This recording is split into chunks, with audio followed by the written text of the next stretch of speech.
नमस्कार। एनएसपीएफ education point पे आप सभी का हार्दिक अभिनंदन है। आज हम अपर यूथ फिटनेस टेस्ट के बारे में आज पढ़ेंगे। ये जो चैप्टर है measurement and evolution physical education का जो टॉपिक है, ये तीसरा टॉपिक है। इससे पहले हमने जेसीआर टेस्ट और जॉनसन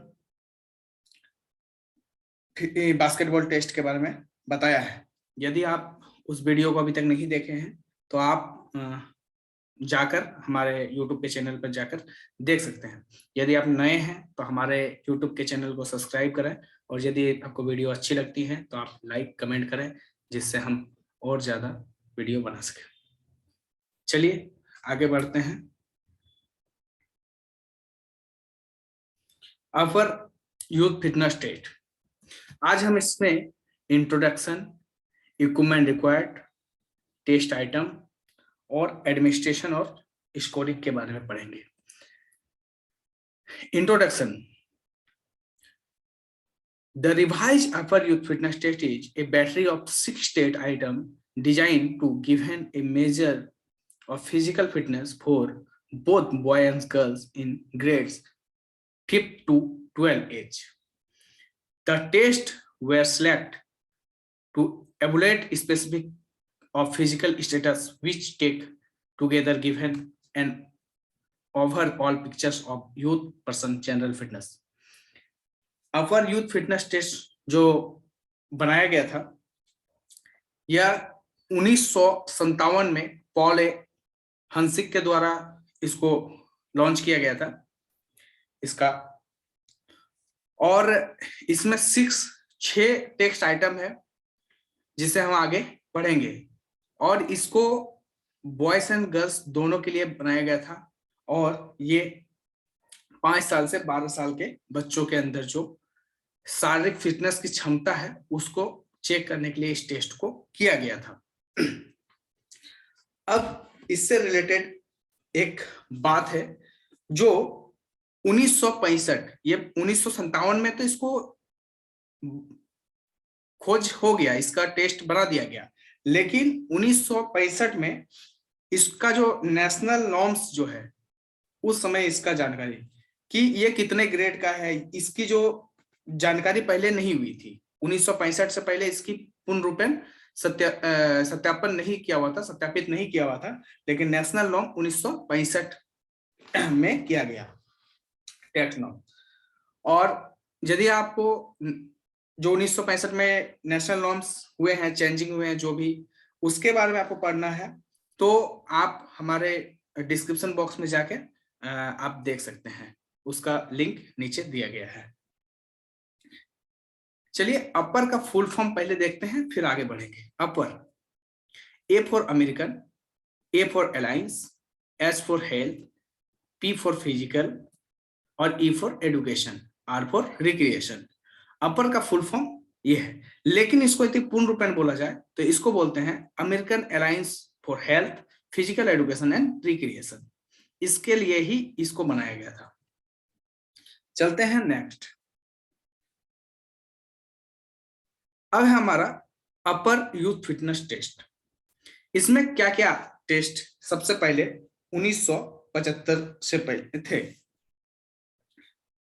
पहले था स्टैंडिंग ब्रॉड जंप, फिर 50 यार्ड डैश, इसके बाद 600 यार्ड रनिंग या वॉक, इसके बाद था सीटअप, इसके बाद था सॉफ्ट बॉल, इसके बाद था शटल रन 10x4 यार्ड का, इसके बाद था पुल अप बॉयज के लिए, और फ्लैक्स आर्म हैंग था गर्ल्स के लिए।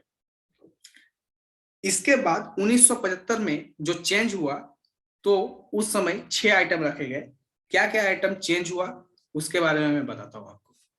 सबसे पहले स्टैंडिंग ब्रॉड जंप जो था पहले वो है, इसके बाद 50 यार्ड डैश वो भी सेम है, 600 यार्ड रन एंड वॉक। ये जो है इस जगह पे हमारा 2 ऑप्शन क्रिएट कर दिया गया कि 10 साल से 12 साल के जो बच्चे हैं उनके लिए 1 माइल या 9 मिनट रनिंग या वॉक कराया जा सकता है।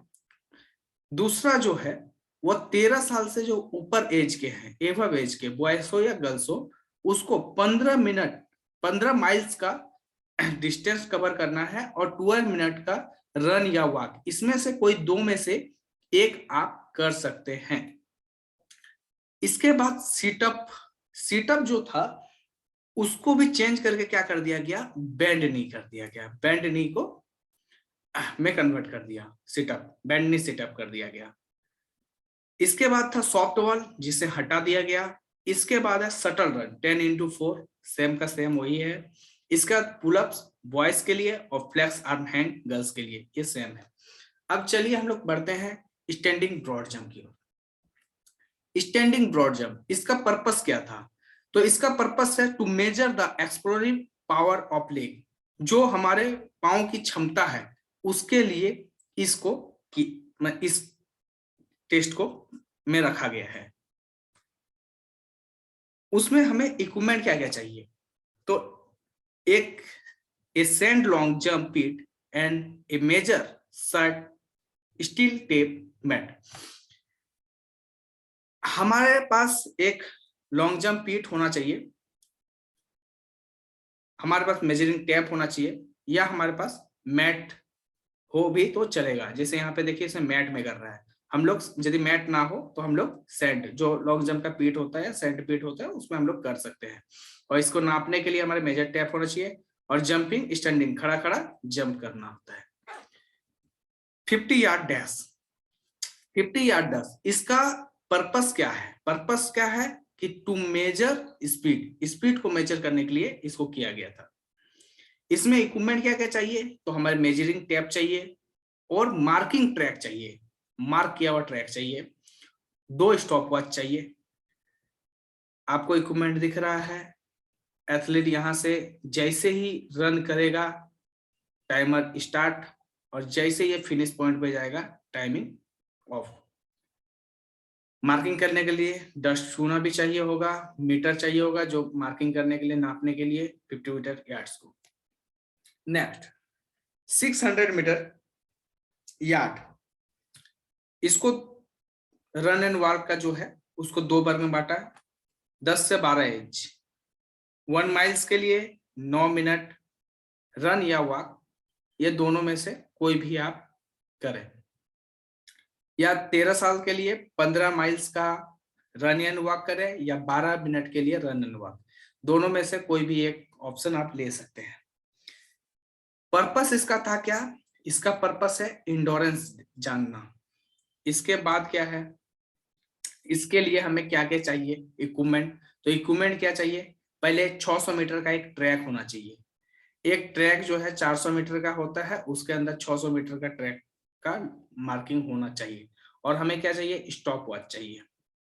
नेक्स्ट बेंड नी, बेंड नी, अब देखिए इसका पर्पस क्या था बेंड नी का? बेंड नी कराने के लिए इस टेस्ट को क्यों कराया जा रहा है? इसका पर्पस जो है to measure endurance abdominal strength, हमारा इंडोरेंस और एब्डोमिनल स्ट्रेंथ जो है उसको जानने के लिए इसको कराया गया था, कराया जाता है, सॉरी। इक्विपमेंट क्या क्या चाहिए हमको? इसके लिए एक मैट चाहिए, और क्या चाहिए? इसके लिए हमको एक स्टॉप वॉच चाहिए। आप देख सकते हैं ऐसे आपको मैट को ऐसे बिछा देना है, और एथलीट इस प्रकार से लेटेगा और उसका पैर फोल्ड होगा। दूसरा एथलीट इसका पैर पे खड़ा होके भी इसको ये कर सकता है, या हाथ से दबा के रखेगा। और इसको जितना बार एथलीट अप होगा और उनको जो अपना नी है उसके सामने से होकर गुजरना है।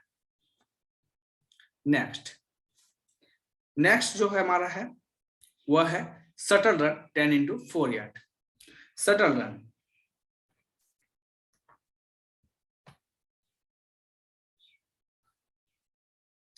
इसका पर्पस क्या था? पर्पस था to measure agility and coordination. इस हमारा जो एजिलिटी है और कोऑर्डिनेशन की क्षमता को नापने के लिए इस टेस्ट को किया जाता है। इक्विपमेंट क्या क्या चाहिए? हमारे पास इक्विपमेंट होना चाहिए 2 wooden block, each block should be measure 10x5x5 centimetre, 10x5x5 centimetre. Measurement कितना का होना चाहिए? 10, 5, 5। मार्किंग कौन होना चाहिए? इसका क्या मेजरिंग टेप होना चाहिए, स्टॉप वॉच होना चाहिए, एक फॉल सरफेस होना चाहिए, फ्लैट सरफेस होना चाहिए with 2 line and 10 metre apart. चलिए आपको देखिए यहाँ पे कि एथलीट को 10x4 मतलब एथलीट यहां से जाएगा और फिर यहां से रिटर्न आएगा, तो ये हो गया 2, फिर तीसरा जाएगा, फिर चौथा आएगा। इस तरह इसको 3 बार टच करना है और जो इसका मेजरिंग है वो 10 यार्ड का होगा। 4 टाइम इनको करना होता है। इसमें कौन हमें चाहिए और 2 लाइन होना चाहिए जिसमें एक बार में 2 एथलीट दौड़ सके। इसके बाद है पुलअप्स बॉयज के लिए और फ्लेक्स्ड आर्म हैंग गर्ल्स के लिए। चलिए इसमें क्या है जानते हैं। इसका जो पर्पस था, ये पर्पस था to measure arm strength, shoulder strength. हमारा जो हाथ की क्षमता है, आर्म की, हमारे आर्म मसल की जो क्षमता है या शोल्डर स्ट्रेंथ कितना है हमारा, उसको जानने के लिए ये टेस्ट किया जाता है। हमें क्या क्या चाहिए इक्विपमेंट में? हॉरिजॉन्टल बार चाहिए और क्या चाहिए? स्टॉप वॉच चाहिए। हमने हॉरिजॉन्टल बार आप सभी जानते होंगे। इसमें एक चीज ध्यान देने की बात है कि जो बॉयज के लिए है वह बॉयज बिना झटका दिए जितने